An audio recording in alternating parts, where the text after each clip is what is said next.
میرے کریم نبی نے فرمایا صحابہ قیامت کے دن جب اہل جنت اہل جہنم سے پوچھیں گے کہ آخر تمہیں کس چیز نے دوزخ میں ڈالا، تو ان کا پہلا جواب یہی ہوگا کہ ہم لوگ نماز نہیں پڑھا کرتے تھے، ہم لوگ اللہ کو سجدے نہیں کرا کرتے تھے۔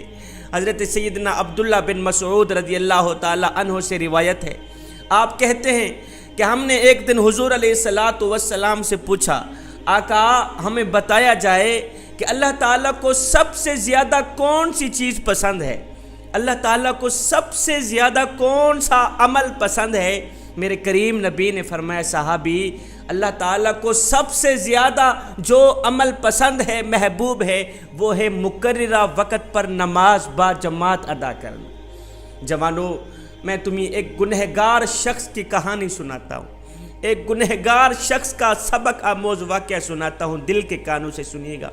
ایک گنہگار شخص تھا، بدکار تھا، سیاکار تھا، شرابی تھا۔ علاقہ جانتا تھا کہ یہ گنہگار ہے، یہ بدکار ہے، یہ سیاکار ہے۔ علاقہ جانتا تھا یہ شخص شرابی ہے۔ زندگی کے دن گزر گئے، یہ گنہگار شخص مر گیا، فوت ہو گیا۔ اس کے انتقال کے بعد جب اس کی قبر کھودی گئی، لوگ دیکھ کر حیران رہ گئے کہ اس کی قبر میں نور ہی نور تھا، روشنی ہی روشنی تھی۔ گلاب کے پھول اگے ہوئے تھے جن کی خوشبو سے قبر میں عطر پھیلا ہوا تھا۔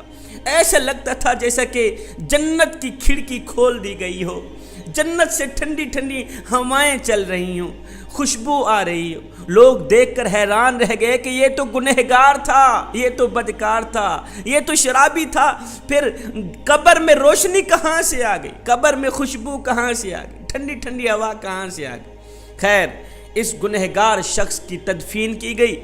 تدفین کرنے کے بعد لوگ اس گنہگار شخص کی بیوی کے پاس گئے، پوچھا مائی آخر تیرا شوہر کون سا ایسا عمل کیا کرتا تھا جس عمل کی وجہ سے آج اس کی قبر میں نور ہی نور تھا، گلاب کے پھول اگے ہوئے تھے جن کی خوشبو سے قبر میں عطر پھیلا ہوا تھا، اور تیرا شوہر تو شرابی تھا، شرابی تھا، اس کی قبر میں روشنی کہاں سے آ گئی؟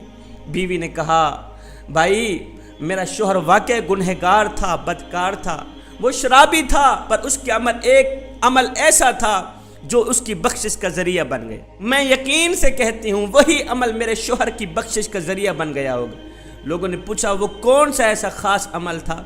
تو اس کی بیوی نے کہا وہ عمل یہ تھا کہ جب فجر کی اذان آتی تھی، فجر کی اذان سن کر میرا شوہر کیا کرتا؟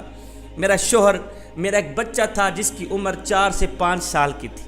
میرا شوہر اپنے بچے کو اٹھاتا، بیٹے اٹھو، خود بھی وضو کرتا، اپنے بچے کو بھی وضو کراتا، وضو کرانے کے بعد اس کی انگل پکڑ کے یہ کہتے ہوئے مسجد کی طرف چلا جاتا بیٹے آؤ جس مالک کا کھاتے ہیں اس کے گیت گانے چلے، آؤ بیٹا جس مالک کو ساری کائنات سجدہ کر رہی، چرند پرند انسان حیوان ساری کائنات اس وقت جس کریم رب کے آگے جھکی ہوئی ہے، آؤ اس کریم رب کے آگے جھکنے جائیں، اس کریم رب کو سجدہ کرنے جائیں، آؤ بیٹے نماز پڑھنے جائیں۔ ہو سکتا ہے 5 سال کا بچہ تھا، 5 سال کے بچے کو یہ کہتا بیٹے ہو سکتا ہے یہ نماز ہماری زندگی کی آخری نماز، بیٹا ہو سکتا ہے یہ اذان ہماری زندگی کی آخری اذان، بیٹا ہو سکتا ہے میرا اللہ آخری بار ہمیں بلاوا دے رہا ہو، آخری بار نماز پڑھنے کا موقع دے رہا ہو۔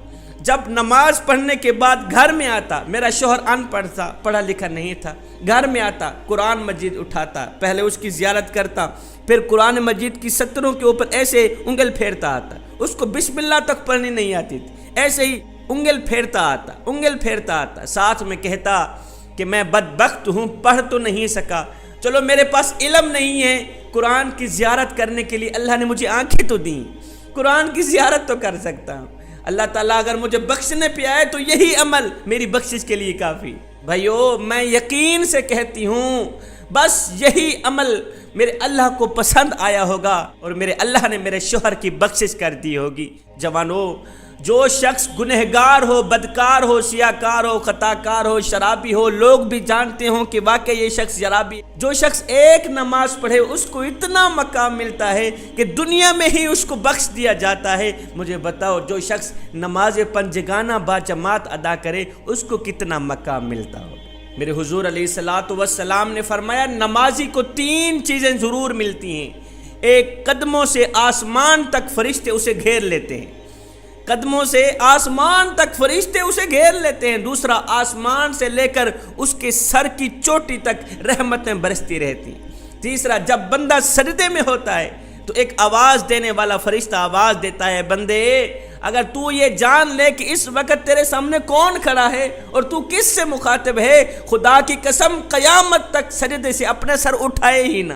حضرت سیدنا امام علی مقام امام حسین رضی اللہ تعالی عنہ سے پوچھا گیا، حضرت آپ کو نماز عزیز ہے یا جنت عزیز ہے؟ حضرت آپ کو جنت عزیز ہے یا نماز عزیز ہے؟ آپ کو جنت عزیز ہے یا نماز عزیز ہے؟ آپ نے فرمایا میاں مجھے جنت سے کہیں زیادہ نماز عزیز ہے، مجھے جنت سے کہیں زیادہ نماز عزیز ہے، اس لیے کہ جنت میری رضا ہے اور نماز میرے سونے رب کی رضا ہے۔ میرے کریم نبی نے فرمایا جس نے عشاء کی نماز با جماعت ادا کی وہ ایسے سمجھے کہ اس کی آدھی رات نماز میں گزری، اس کی آدھی رات عبادت میں گزری، اور جس نے فجر کی نماز با جماعت ادا کی وہ ایسے سمجھے کہ اس کی پوری رات عبادت میں گزری، پوری رات نماز میں گزری۔ حضرت سیدنا علی المرتضیٰ شیر خدا کرم اللہ وجہ الکریم سے پوچھا گیا، حضرت کافر اور مسلمان کے درمیان فرق کیا ہے؟ کافر اور مسلمان کے درمیان فرق کیا ہے؟ حضرت علی نے فرمایا میاں کافر اور مسلمان کے درمیان فرق صرف نماز کا ہے، مسلمان نماز پڑھتا ہے اس لیے وہ مومن ہے، اس لیے وہ مسلمان ہے، کافر نماز نہیں پڑھتا اس لیے وہ کافر ہے۔ صحابہ کے دور میں یہ تھا کہ جو فجر کی نماز نہیں پڑھا کرتا تھا، جو عشاء کی نماز نہیں پڑھا کرتا تھا، صحابہ کہتے تھے یہ تو ہے ہی منافق۔ بندہ مومن ہو فجر کی نماز چھوڑ دے، بندہ مومن ہو عشاء کی نماز چھوڑ دے۔ اگر آج ہمارے اس دور میں صحابہ ہوتے تو کیا خیال ہے ہمیں مسلمان کہتے کہ ہم نے تو 5 نمازیں ترک کر دیں۔ نماز دین کا ستون ہے جوانو، نماز میرے کریم نبی کی آنکھوں کی ٹھنڈک ہے۔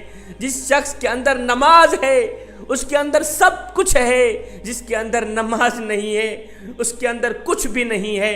میرے کریم نبی نے فرمایا جو شخص 5 وقت کی نماز با جماعت ادا کرتا ہے، اس جمعے سے لے کر اگلے جمعے تک درمیان کے جتنے بھی گناہ ہیں یہ 8 دنوں کی نماز ان تمام گناہوں کا کفارہ ہے۔ جوانو اگر تم بے حیائی سے بچنا چاہتے ہو، اگر تم برائی سے بچنا چاہتے ہو، اگر تم قتل و غارت سے بچنا چاہتے ہو، اگر تم گنڈا گردی سے بچنا چاہتے ہو، اگر تم شراب نوشی سے بچنا چاہتے ہو تو سنو میاں بے حیائی کا علاج صرف نماز ہے، برائی کا علاج صرف نماز ہے، قتل و غارت کا علاج صرف نماز ہے، شراب نوشی کا علاج صرف نماز ہے۔